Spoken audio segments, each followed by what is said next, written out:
তোমাদের উপর শ্রমকে ফরজ করা হয়েছে, ঠিক যেমন করে আগের উম্মতের উপরেও করা হয়েছিল। উদ্দেশ্য হচ্ছে লাআল্লাকুম তাত্তাকুন, যাতে করে তোমরা তাকওয়া অবলম্বন করতে পারো। তারপর আবার আল্লাহ কনসিয়াসনেস, এই যে আমি খাচ্ছি না, পান করতেছি না, আমি বিশ্বাস করি আল্লাহ আমাকে দেখতেছেন, এই তো।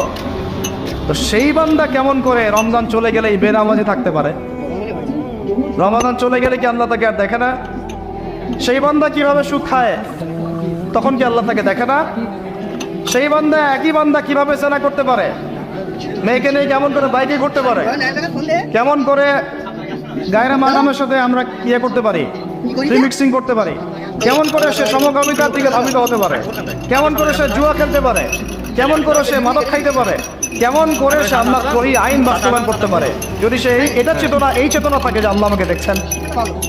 এই চেতনাটাকে বদ্ধমূল করার জন্যই রমাদান আসে। বলেন সুবহানাল্লাহ। আমি বুঝাতে বললাম, বোঝার আগের উদ্দেশ্যটা কি?